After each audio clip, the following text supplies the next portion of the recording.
Oi, pessoal. Então, nesse vídeo agora eu vou falar para vocês um pouco do mercado de trabalho de um físico, tá? É importante que vocês tenham em mente, até você, aluno de pós-graduação, e saiba que existe sim um mundo onde nós podemos atuar fora da física, exatamente, tá? Fora da carreira de acadêmico ou de sala de aula, exatamente. Então, isso acho que todos já sabem, como eu estou falando aqui, para um grupo muito amplo de pessoas, tá? Tem pessoas que são da escola, que são aplicantes, estão fazendo ensino médio, tem pessoas que estão fazendo graduação, licenciatura, tem uns que estão fazendo bacharelado, tem outros que estão fazendo mestrado, doutorado, e ainda tem um grupo de pessoas que são professores de institutos federais do nosso país e estudantes até fora do Brasil. Para esse público que é fora do Brasil, eles não, eu vou gravar um vídeo separado desse que vocês estão vendo aqui, mas em inglês, mas com o mesmo conteúdo, tá? Então, quando vocês, para que todos vocês, vamos supor que a grande maioria não saiba exatamente, tá? Desculpa ser um pouquinho básico, mas nós temos duas carreiras, né? Na física, você pode ingressar tanto na licenciatura como no bacharelado. Uma tem um foco mais para o ensino, a outra tem mais para a pesquisa. A grande diferença entre essas dois cursos se dá aproximadamente aí no quinto período, onde as disciplinas do profissional que são, no meu entender, na minha humilde opinião, as disciplinas mais pesadas do curso de física são introduzidas, né, são vistas a partir do quinto período, enquanto na licenciatura desse período em diante você vai começar a ver carreiras mais relacionadas à docência. Né? Então, as áreas de atuação de uma pessoa que se licenciou em física, né, você pode atuar como professor em institutos federais, que é uma excelente oportunidade, em faculdades privadas que têm um curso de física nela, ou não, né? Porque existem algumas faculdades que têm um curso de engenharia, onde você pode atuar também como um licenciado em física, dando aula, né? Existe sempre alguma certa demanda dessas disciplinas de cálculo, talvez, por exemplo. E também como sendo professor do ensino médio, mais especificamente numa escola estadual, né? Até porque o IF também abriga a parte do ensino médio, mas aqui eu me falo mais das escolas estaduais. Então, são três possibilidades que você poderia atuar aí com toda certeza. E os dois lados têm os seus benefícios, tem também suas... Não tem só benefício, né? A licenciatura se forma por 4 anos, você já tem essas três possibilidades aí ao seu dispor. No bacharelado, você teria talvez a possibilidade de dar aula num colégio estadual, possivelmente dar aula numa faculdade, também privada, né? Para graduandos em física ou em outros cursos similares, ou o que eu falei de licenciatura, mas você não pode fazer um concurso para um Instituto Federal de estado algum, tá? Porque é requerido, exige que você tenha licenciatura em física. Mas com bacharelado, você pode, em algum momento, entrar numa universidade ou num instituto de pesquisa, exatamente. Você teria que passar pelo mestrado e doutorado. É verdade, saliento várias vezes aqui, que mais ou menos uns 15 anos atrás, era comum pessoas com apenas mestrado entrar na Universidade Federal como professor de física. Eu vi essa época, né?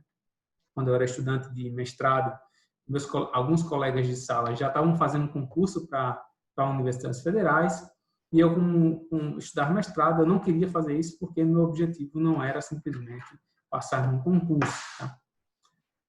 Mas cada um tem seu objetivo, você tem que seguir aquilo que você almeja, né? Então, eu queria fazer, realmente, seguir a carreira acadêmica e fazer uma pesquisa que eu achasse, que eu julgasse interessante. Então, você pode fazer um bacharelado, mestrado e doutorado e, eventualmente, você pode fazer um concurso para a Universidade Federal ou para um instituto específico de pesquisa. Existem alguns institutos de pesquisa em física no nosso país, tá? Vou falar alguns, eu posso estar sendo injusto com outros, né? Mas, como eu me lembro de cabeça, tem, por exemplo, o CBPF, no Rio de Janeiro, tem um Instituto de Física Teórica, em São Paulo, você tem o ON, no Rio de Janeiro também, é mais ligado à área de cosmologia, né, astronomia. Você tem o Instituto Internacional de Física aqui em Natal, e eu acho que é mais ou menos isso, tá? Institutos de pesquisa. Então, o foco primário é de pesquisa. O ICTP, SAFIR, né, o SAFER, que está no IFT, é o mesmo prédio, é um andar diferente, é mais ou menos meio que o mesmo, está no mesmo espaço físico praticamente, né? Então, mas são essas 4 possibilidades aí que eu lembro assim de cabeça, tá? Talvez tenha mais. Então, você poderia, eventualmente, atuar em um desses institutos ou universidades, tá? Com relação à questão salarial, elas diferem bastante, tá? E tudo que eu vou falar aqui para vocês é muito grosseiro, né? É importante vocês, acho que quem já está no estágio avançado aí da carreira de física vai saber exatamente os números que eu estou dizendo, né? Então, isso vai depender do seu estado, se você está numa universidade estadual, numa universidade federal, vai depender se quando você ingressa nessa universidade, você já tem um doutorado concluído, que praticamente vai ser exigência, né? Se for uma universidade ou instituto de pesquisa. Então, tudo que eu estou dizendo aqui para vocês é só de forma bastante aproximada. Então, no colégio de ensino médio, pelo menos aqui no Rio Grande do Norte, eu procurei na Secretaria do Estado, Educação do Estado, sou um professor do Rio Grande do Norte, vai ganhar em torno de seus R$ 2.400 mensais. Não sei se talvez você possa trabalhar em 2 turnos e duplicar esse valor. Não sei, tá? Não sei qual seria exatamente a carga horária, eu nem me atentei a isso. Você pode atuar na faculdade privada, que vai ser mais ou menos, o inicial aí vai ser mais ou menos a mesma coisa. Obviamente, vai diferenciar bastante. Eu conheço uma pessoa que dá uma faculdade aqui de Natal, por exemplo, que ganha R$ 6.000 por mês. Agora, também, você vai ter que entender quantas horas de aula ele dá na semana, né? Então, isso é um fator importante, claro, em tudo que eu estou falando aqui. Os institutos federais, que têm uma carreira similar à da Universidade Federal, tá? Existe uma peculiaridade que é diferente entre eles, é que na Universidade Federal você precisa ser doutor, ter o diploma de doutorado para ganhar como doutor. Na Universidade Federal você precisa ter doutor. Então, as universidades federais têm um salário base e suas titulações vão te incrementar o seu salário. Então, você tem doutorado, então vai ter mais esse montantezinho aqui, tá? Dedicação exclusiva é mais um valor, sem ser dedicação exclusiva é menos, tá? Tem essas atenuantes aí que vocês têm que levar em conta. Então, mas de toda forma, a carreira de um professor no Instituto Federal é similar à de um professor numa Universidade Federal, tá? E no Instituto Federal, mesmo você entrando lá com a licenciatura, tem como você ter, eu esqueci o nome agora, mas vai ter um professor que vai falar exatamente da carreira de um professor no Instituto Federal. Então, sujeito que, se você está interessado em seguir uma carreira no Instituto Federal, assiste o vídeo do Amadeu, ele vai falar muito bem disso, tá? Então, no Instituto Federal tem uma coisa que chama equivalência de título, uma coisa assim, onde você pode, por experiência, ter a equivalência de um título de mestrado, ter a equivalência do título de doutorado e ganhar salários, remunerações similares de um professor de uma universidade federal, tá? Que tem os títulos de verdade, assim, né? Nesse sentido de onde você realmente conseguiu o diploma, né? Então, tem essas diferenças aí que vocês têm que levar em conta. Obviamente, o Instituto Federal tem essa carga horária, às vezes, um pouquinho superior de ensino em si, né? E a universidade, no que diz respeito a horas de aula, sala de aula, aí vai ter uma diversidade enorme, né? Tem universidades federais no país onde você dá 6 horas de aula por semana, tem universidades que você dá 8, dá 12, dão 16, então vai depender muito de qual universidade federal você será professor, né? Então, além dessas horas de aula, você vai ter que ter atividades de extensão e pesquisa, né? Que normalmente são requeridos, né? A orientação de alunos, então, para de tal forma preencha aquelas 40 horas de dedicação exclusiva, se for o caso, né? Se for o caso de dedicação exclusiva, que for o seu interesse. No Instituto de Pesquisa tem uma pegada um pouquinho diferente, onde o foco é mais na pós-graduação, então os professores normalmente não vão dar as 12, 16 horas de aulas por semana, vão dar menos horas aula, né, por semana, mas terão uma exigência em termos de pesquisa muito maior, muito superior às dos demais, tá? Além dessas universidades, tem as universidades federais que eu falei, tem as universidades estaduais, aí a diferença é gigante, tá? A discrepância entre elas é muito enorme. Se estiver lá na Universidade Estadual do Ceará e no estado de São Paulo, as práticas adotadas são bastante diferentes, ou no estadual do Rio Grande do Norte, são bastante diferentes. As universidades em São Paulo, nós conhecemos, são universidades de excelência, onde os professores não dão uma hora de aula, né? Horas-aula, igual a de professores de universidades federais, tá? Então, saliento a vocês que não quer dizer que os professores trabalhem menos, né? é simplesmente eles dão menos horas de aula ou na média do que os professores de universidades federais, tá? Então, além toda essa área de ensino, pesquisa e tudo mais, vocês têm também sua possibilidade no mercado de trabalho na área financeira, por exemplo, tá? Na área de financeira / industrial, tá? Então, vocês podem atuar como mercado analista. Você pode estar se perguntando, pô, mas eu como físico vou atuar assim como físico, tá? Vocês vão poder perceber, se vocês acessarem um site lá do LinkedIn, recomendo que você tenha uma conta lá, coloque toda a sua informação lá, faça bela propaganda de você lá no site. Vocês vão ter acesso a chamadas de empresas. Essas chamadas dessas empresas, eles dizem explicitamente áreas de interesse, pessoas bacharéis em áreas tal, incluindo física. Eles falam explicitamente física, tá? Então, você sim, graduando em física, você pode tentar essas possibilidades. Não feche o olho. Se você acha que talvez você não tenha esse interesse tanto em seguir carreira acadêmica, você percebeu isso ao terminar a graduação de física, existe essa possibilidade para você. Não vá pensar que só porque você for em física, você pode ser seu professor. Isso não é verdade, tá? Entretanto, tem algumas coisas particulares que você precisa se atentar.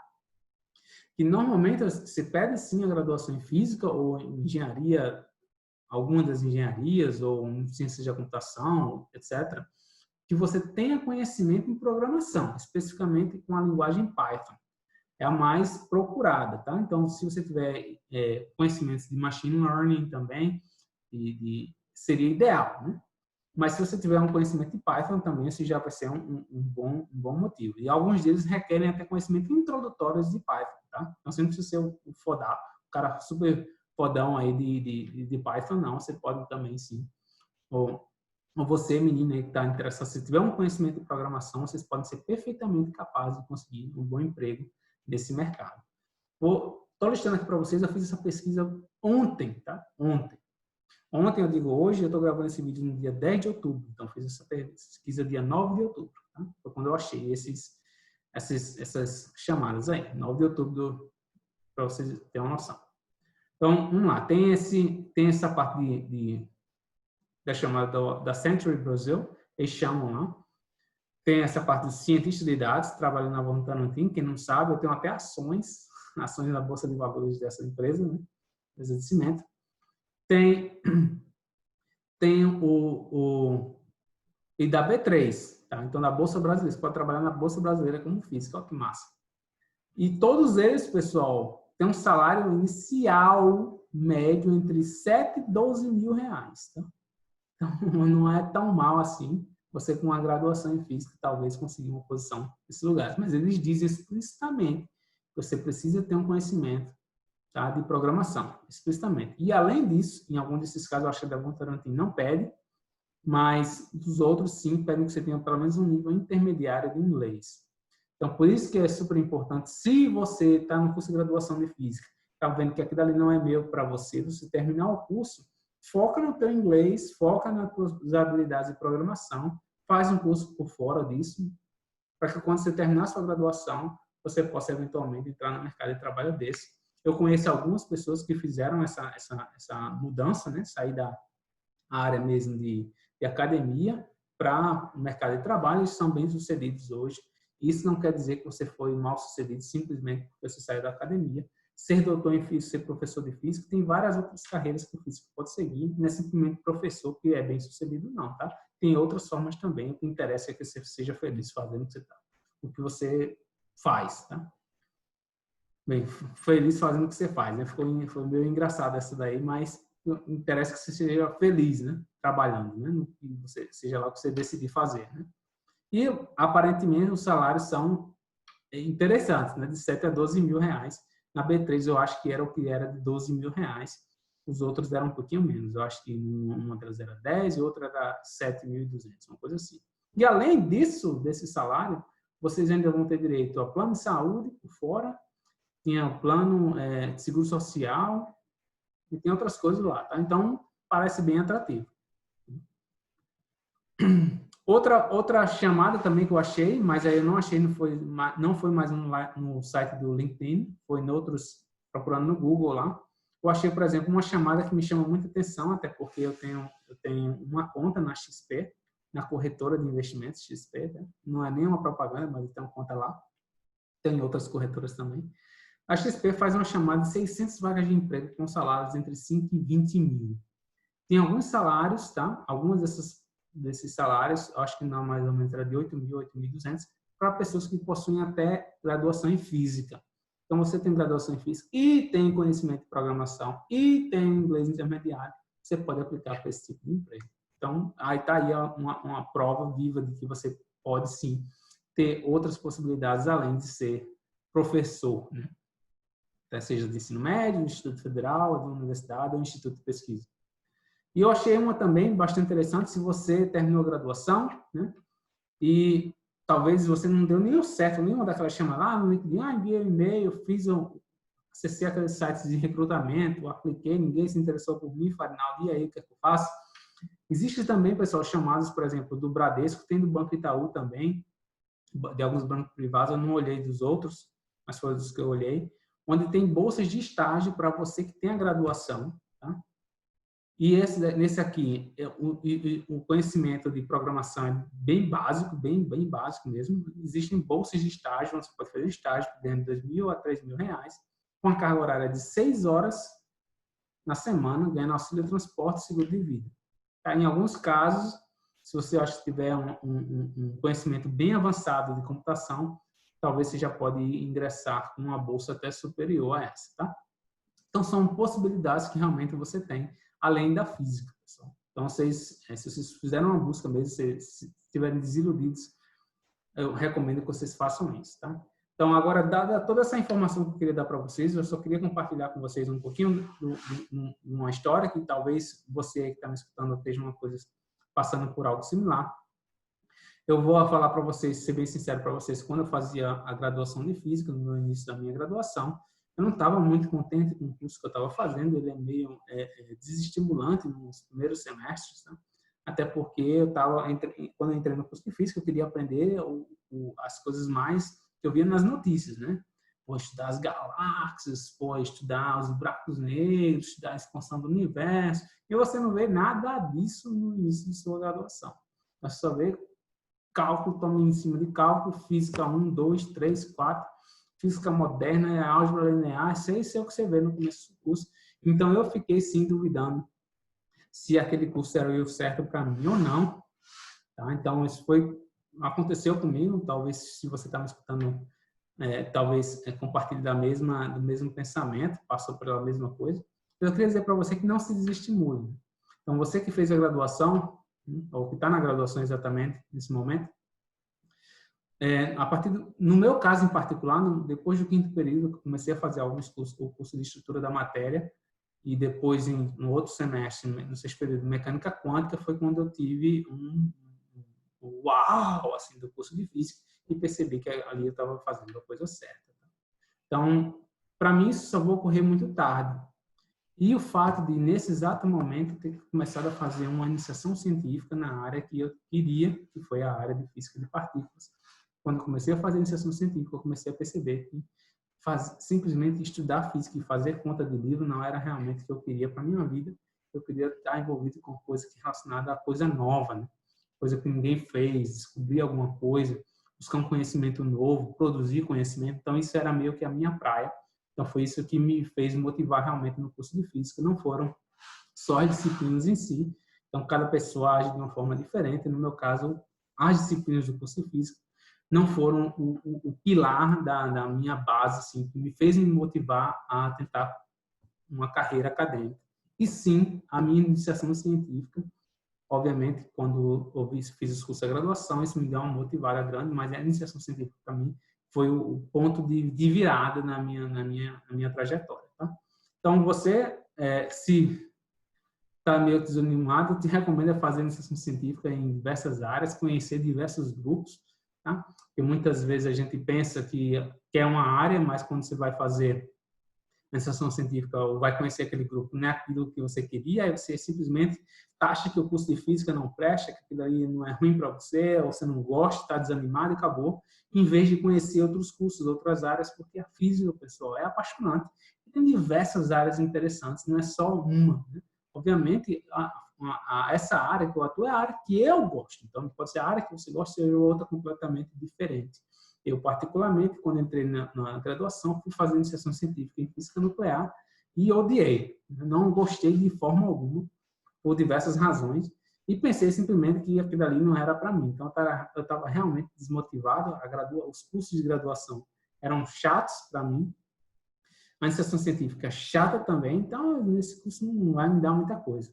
Então, quando eu vi o curso de mecânica quântica e estrutura da matéria, que me deram uma motivação, pô, esse negócio até parece interessante. E quando eu fui fazer iniciação científica em física de partículas, em física de partículas, foi que me deu aquele ânimo assim mesmo, pô, não, esse aí é o que eu quero fazer pesquisa nesse aqui. Então, só falar para vocês que, além de toda essa história que eu estou falando para vocês, vocês podem seguir também o mercado financeiro e serem bem-sucedidos e felizes, que o mais importa, de toda forma, tá? Então, abraço, pessoal. Até um próximo vídeo.